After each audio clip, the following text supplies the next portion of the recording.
Welcome to episode 40 of the Search with Candor podcast, recorded on Friday the 13th of December 2019. My name is Mark Williams-Cook, and this week we're bringing you a fantastic SearchNorwich talk by Lexi Mills entitled Fail-Free Content Marketing That Builds Links and Influence. Now, you'll probably know link building is one of my favourite subjects to talk about. Lexi's got some really great examples of projects she's worked on, some of the things she's done to get journalists on our side, and that's obviously one of the biggest challenges in getting coverage sometimes, is actually getting the attention of journalists and getting them to open your emails, read them and buy into the ideas. However, Lexi has an interesting point of view that she doesn't think that this kind of aiming for one-hit wonders approach works with link building, and she thinks that kind of other tactics blended in are what produce actual ranking results. So really, really great talk to listen to.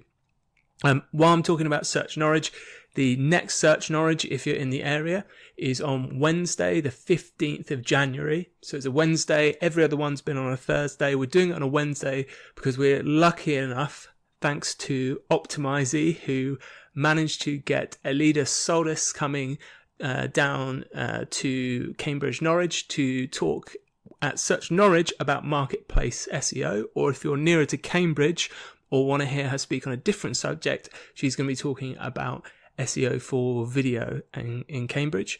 And we are really, really lucky as well to have Hannah Rampton, who will be coming to Norwich, who will be showing off some of the SEO tools that she's put together and demoing them. She's brilliant for this. Hannah's one of those SEOs that kind of works in the background and then just DMs me the most amazing stuff she's been working on. Details for all of that will be up soon at searchnorwich.org. Next week is going to be our final episode before Christmas. I did commit to it. It's going to be going out on the Monday the 23rd of December. I'll be joined by 3 guests that we haven't had on the show before to discuss their SEO and PPC predictions for 2020. So I'm really looking forward to that. Until then, enjoy Lexi's talk.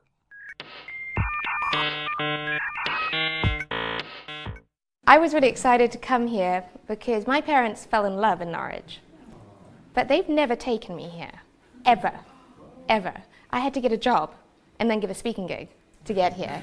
So I'm super happy to meet you all, and it is a really beautiful city, and if they weren't still together, I would definitely think it was the city, not the relationship. So, but it is great to be here. I manage a small PR SEO agency. We have an office in London and New York, and my job has largely been to get coverage and links from places like this. But unlike other PR agencies, I do it for a whole bunch of different clients, everything from showers through to software, and we kind of work a bit differently. Sometimes we go in-house and we train the teams, sometimes we build the teams, sometimes we work together, sometimes people just say take the problem away and come back.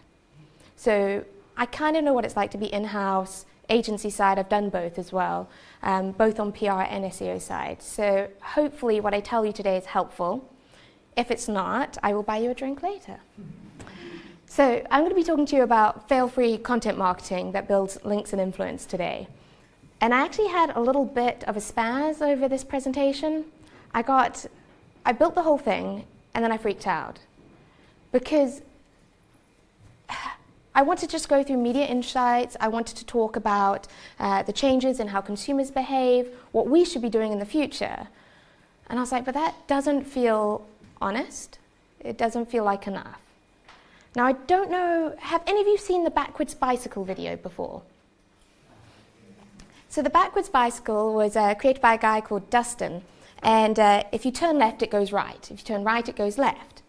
So if you can ride a bike, you can't just ride this bike, right? You have to relearn.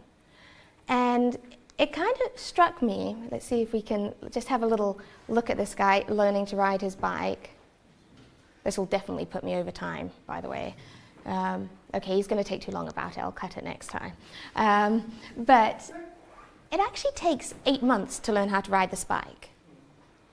And when I'm doing content marketing and PR SEO, I often feel like I'm on this wobbly-ass bike falling all over this place.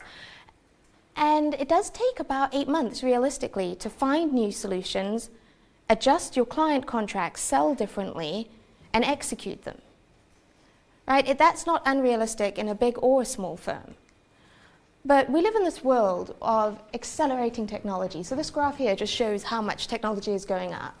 Mobile devices and access is going up. I just got an Apple Watch. I don't know how to work it, but I believe it connects to the internet.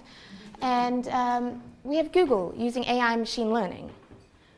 And I think there's a direct conflict between the client briefs and the actual reality of how fast things are changing. And that's why we get asked to do things like this. Now, I don't think getting links from podcasts notes is a bad idea. I think as part of a whole strategy, it can be a good way to get a couple of extra links. But if you ask someone to do this 24/7, that's like asking them to slam their hand in a car door. How many of you think you would do a good job with your hand shut in a car door? And I would legit rather slam my hand in a car door than do that 24/7. No one's going to be kick-ass like that. And hiring isn't easy. We do it for a lot of clients. It's really, really hard. If you're asking people to ride backwards bicycles with their hand shut in a door, I think you're asking too much. We also get asked to chase really bizarre metrics. Now, this here shows a 33% spam factor for a link that a client got. And they didn't give us spam factors in our metrics and our contracts, but of course clients like to invent new metrics to test you on as you start to build links. And I said to them, hey, okay, I understand, but can I ask you to just step back just a weensy bit? That link is from Forbes. Nobody knows who you are. You just got one of the best pieces of coverage of your life, and you're focusing on the 33% spam factor. You've got to look at metrics from a wider perspective. Now, typically, I just get up and I talk about tactics, I talk about media insight, and I talk about what we should be thinking about in the future. And in light of all of these weird questions about, spam factors and odd briefs we've been given over the last 2 years, I realized that actually I might be the problem. I go around the world talking at conferences about these 3 things. But these 3 things don't work just on their own. They did at one point, they really did, but not anymore. A true formula for content marketing has to be agile. It has to be able to adapt to the one constant thing, and that is change. And that means if we're trying to create fail-free content marketing, we actually have to look at the whole picture. We have to assess, are the clients right? Do we have the right briefs, the right success metrics, and the right points of contact? All of this is fairly pointless unless you get that right. And that's what I've been slowly adjusting over the last sort of 2 years with my business. But I just hadn't put it into words until about 1 this morning when I shredded the presentation and rebuilt it all for you. So, I wanted to give you some ideas of what works for us. I find that SMEs, anybody under 500 people, are at an advantage. Like, they can be flexible, there's more knowledge there are people more willing to get in and be on the front line. We also find that we tend to write wider SOWs now. We don't just do blog content or PR stunts or creative content campaigns. We find that doing a mixture tends to be the most effective. And we have scaled success metrics. So we have 4-month metrics that we target because everyone needs to measure something, right? They've got to know if you're doing anything at all. And then we change those metrics. We sit down after 4 months and say, hey, we've been measuring this, but we've also been measuring all of this. This data isn't relevant, but in 6 months it will be. So let's start looking at these too. And we set this as a standard before we sign a contract, that the metrics will change. We still monitor everything constantly, so they always have a backlog. But you've got to have metrics that evolve. Otherwise you get stuck in these ruts. And you've got to have varied points of contact. True PR SEO works well when you've got lots of people to bug. If you're bugging the same person all the time, it doesn't work. So with that in mind, we're going to go back to the agenda, and I'm going to tell you that this is a formula. It's not the only formula, but it is a formula, and it's working pretty consistently for us. So let's have a look at the media industry, because we think we have it hard. It's pretty rough out there. We have more job losses than ever before. In fact, more job losses in the media this year than since the last recession. It's pretty bleak. And these job losses are coming from everywhere. Like, we're seeing them in business, but we're seeing the Sun cut people. But for the first time, we're seeing millennial media cut staff. And that's a big deal because I've never seen that happen. They've been growing whilst everyone else has been firing and letting people go. But they're using AI to kind of help this. I don't know how many of you remember Penguin wiping out all of our regional newspapers in Britain? Anyone from Interflora here? No? Okay, good. It's over 1,000 UK newspapers are now using a system called Radar that auto-generates coverage to pull into their systems. Now, typically this used to happen from the Press Association. They would send out wires of base stories that would either get edited or just published. But now they've got AI generating this, which might actually be a new breath of life. It gives them a second opportunity, right? We're also seeing that about 1/3 of the content at Bloomberg has something to do with AI. Now, let's keep in mind that Bloomberg is one of the most solvent publications out there. And if they're staying solvent, they're doing something right. They have about 5,000 engineers, and almost half of them are working on AI. Follow the money, guys. You work in e-commerce. They have this technology. Now, for a media agency, they decided to call it Cyborg because they just decided to unleash all the creativity there. And what this does is it goes on to, for example, the Apple's website, and it will scrape all its new business data. And then it will create multiple headlines and a bullet point story automatically. And you can see them here. This is why we need to start hosting stuff on our clients' sites. They're starting to do this with Apple and all the big companies right now, but they are going to scale this out. We just need to be ready. And I know getting in the dev queue for something like a media center isn't easy. But if you get there now and you just bug people every month for the next year, you'll be ready for when this algorithm is more sophisticated.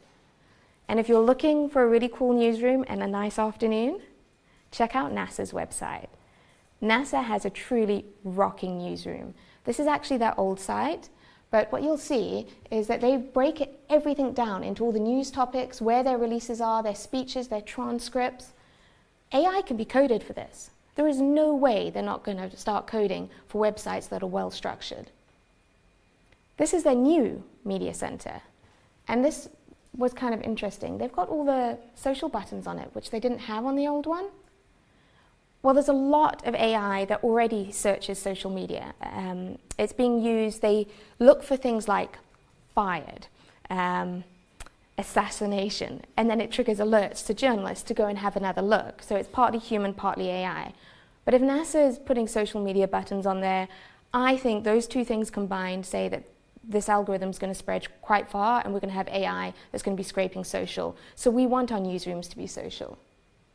And then I noticed this, which I haven't truly played with enough, but they post all the phone numbers and email addresses of everybody who you need to contact at NASA for the different departments. That means you can get drunk and call NASA. How cool is that, right? Time zones also really good for us. We could do it tonight. But it's interesting because as journalists are taking phones out of the newsroom, disconnecting email, working completely on AI, we have to do the complete opposite. Because sometimes we follow media, sometimes we have to do the inverse. And in this instance, what we need to do is make ourselves more contactable. I also think Glassdoor has a pretty good newsroom, and for one main reason. They have all their specialists listed on their site. And the first thing you notice when you click on it is, oh look, they have decent headshots. I bet they have those in high res, and they've got all the details about the person. And in some instances, it will click through to a page about them, which you can build links to. This is super important, and it's not hard to do. We already have these pages on our sites. We're just adjusting the content to be linked to or available in the press center.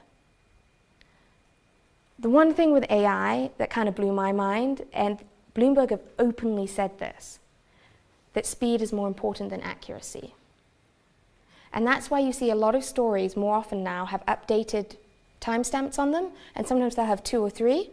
And it's because they see an error and they'll go back in and change it. And that used to happen in traditional news, but with AI news, it happens a little bit more.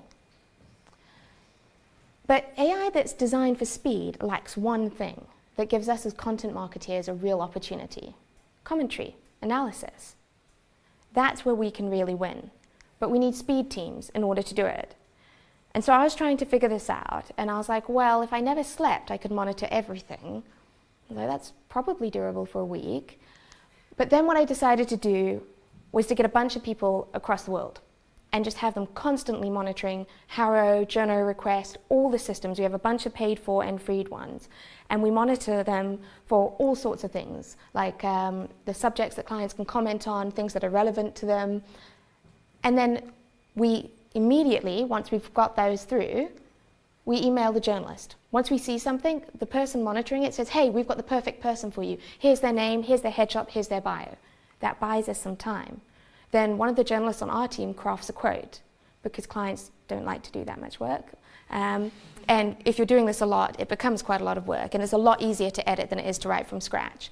So one of our journalists drafts a comment, we send it to the client, and if you've got multiple points of contact, that's multiple chances for quick sign-off. They sign it off, you send it back to the journalist, and you follow up. Like well over a third of our coverage is coming through the system now. And some of our clients only use this. That's all they need. They just want a couple dribble of links and comments out there. But let's have a look at some consumer trends, because consumers have kind of gotten a little bit weird, right? We look at all the cuts in journalism, and what I see is that we've grown fatigued with both long-form content and clickbait, right? The millennial media tells us clickbait, but long-form content, I mean, even 4 or 5 years ago, the experiments that publications were doing were showing that people rarely read beyond the first paragraph. We're exhausted. And we don't trust anyone.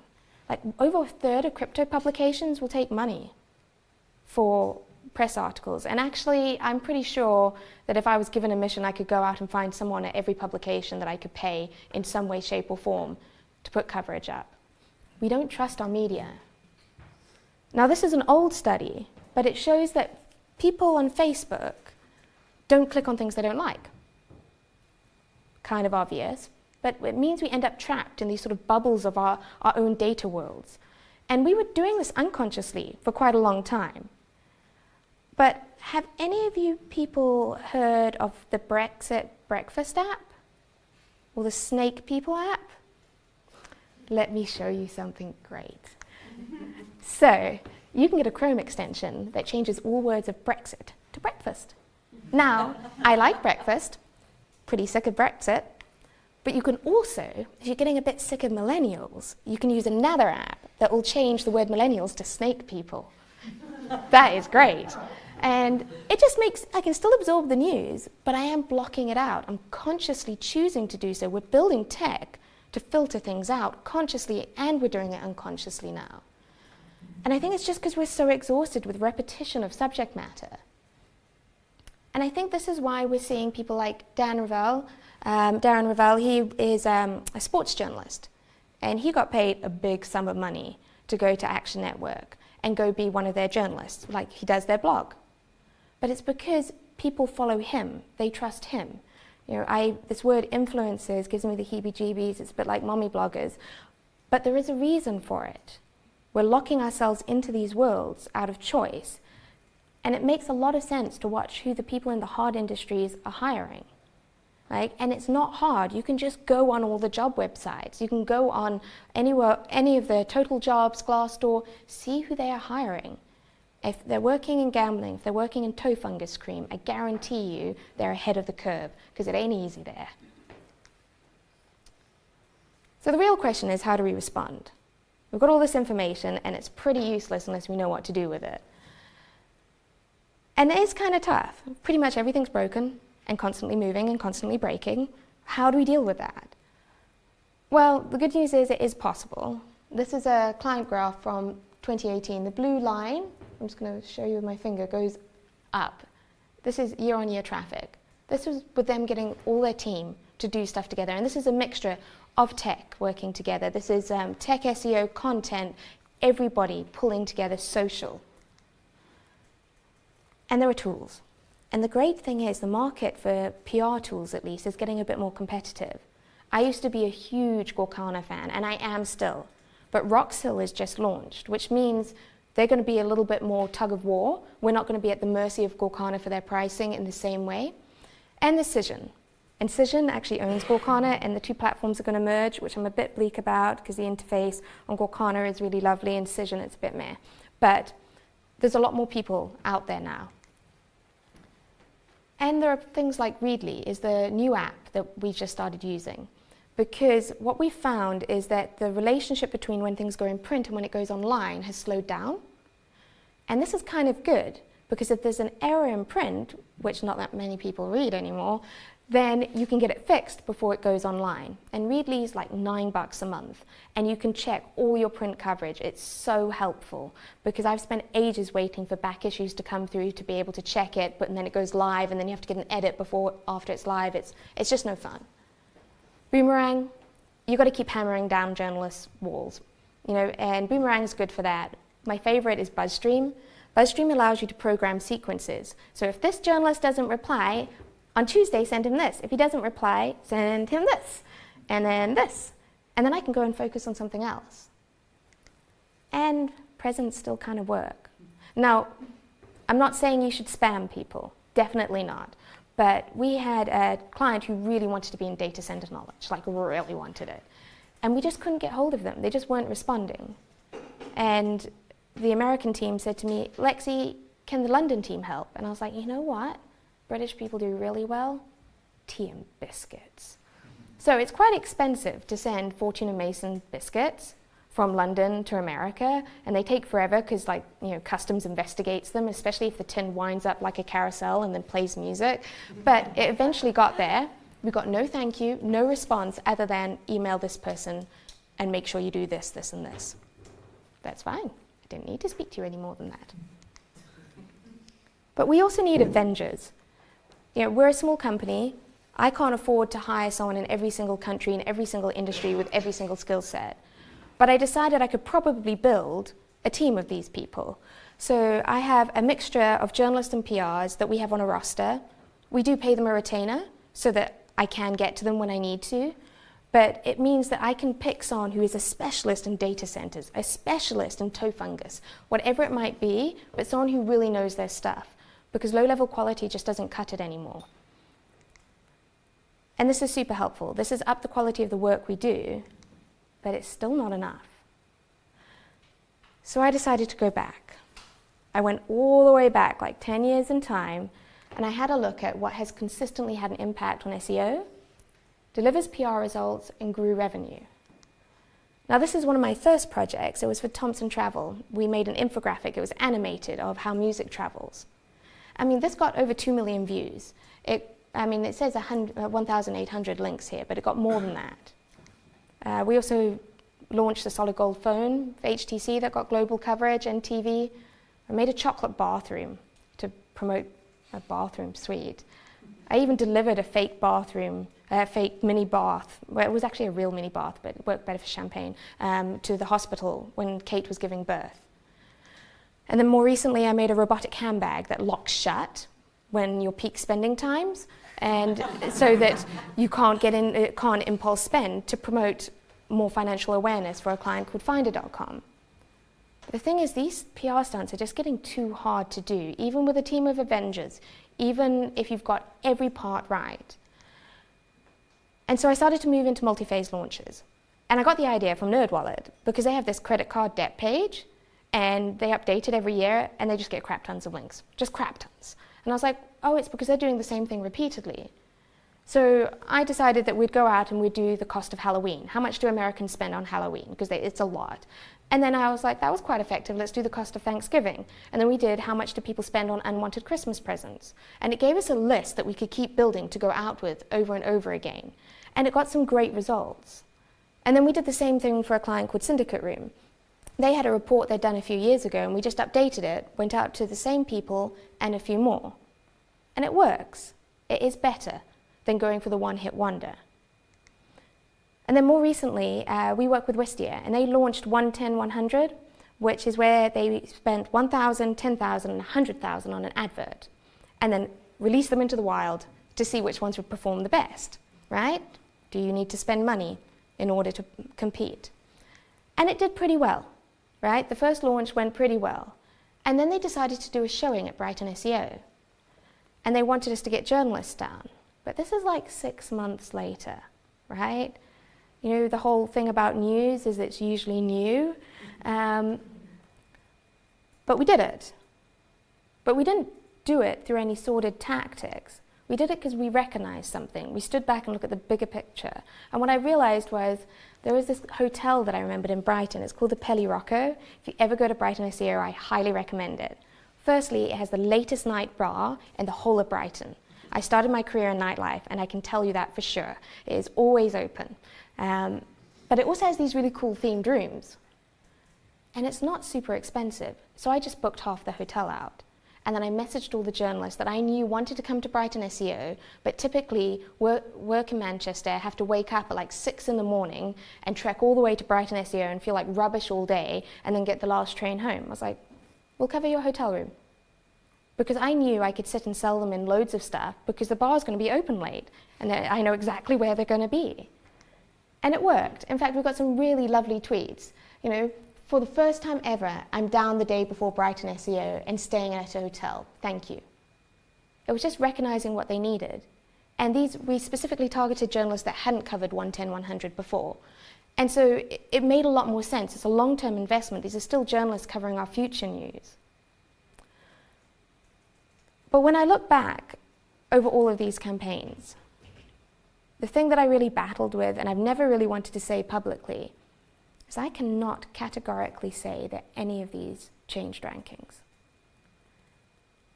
I really can't. I never saw a direct spike off the back of any of these.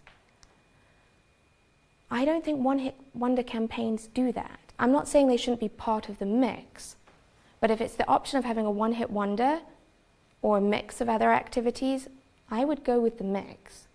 We don't do them in isolation anymore. We don't take those briefs. If someone wants us to come up with campaign ideas, we'll do it and give them to them.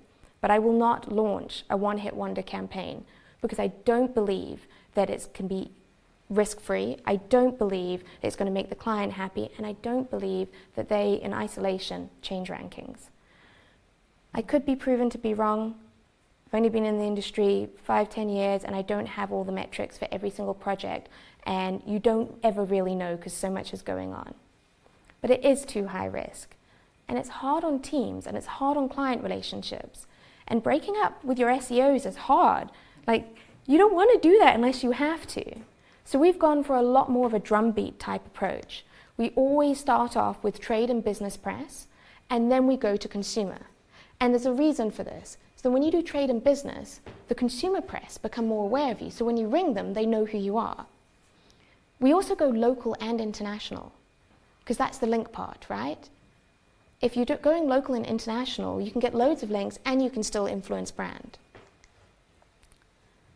And you don't need to do it for any reason other than links. This is one of our clients that's in probably the toughest industry. They've got 58 linking root domains just to their business news page.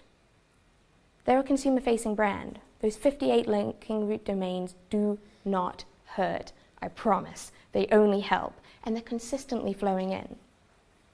But I took another look at some of my old campaigns. When I looked at bathrooms.com, I started to notice that actually, yes, we did some wild stunts, but we were consistently building this trade press. Same with Syndicate Room.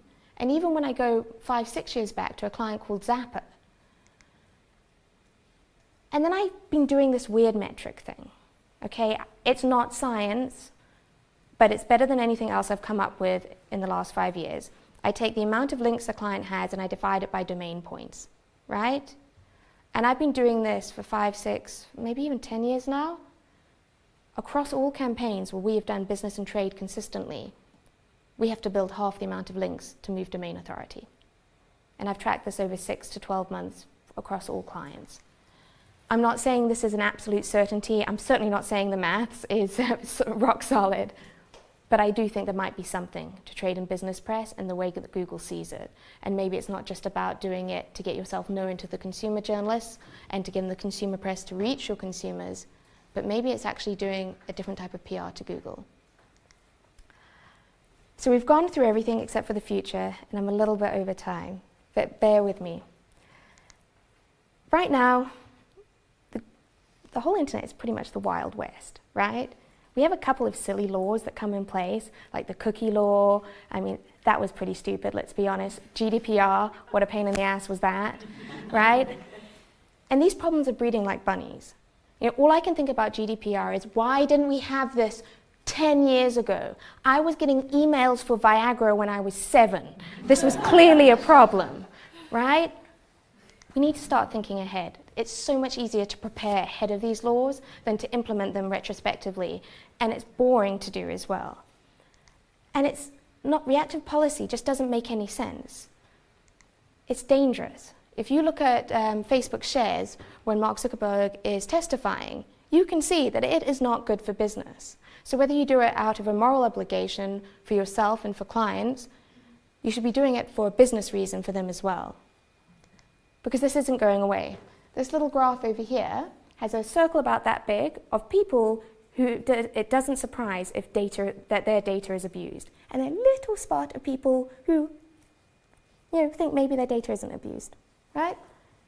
And then more recently, is anyone aware that Google developed an ethics board?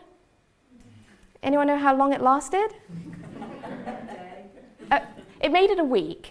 They gave it a full run. I mean, they maybe had to have a tour around the building or something. But one of the ladies who left the ethics board said that we need to start accepting that Google is a global power. The internet is the fastest and largest growing human territory on Earth. It is not going to stay ungoverned. And we're kind of the only people riding around on the horses other than Google, who owns the land at the moment. We need to fix that. So some final thoughts. We need sustainable formulas that can grow and change. We need to look at what the hard industries are doing, because they will give us a heads up. And we need to look at the bigger picture, both with our day-to-day work, but also the future of the internet. And more importantly, I quite liked how you ended, because I feel the same. We need to look after our people. That has to be at the center of everything. Because these laws are going to come in, and loads of people won't be ready, and we're going to end up in a huge pickle. I did put a pickle on a slide. It looked a bit rude, so I took it off. But SEOs are going to be the only people who can unpick this. We really need them. Thank you very much.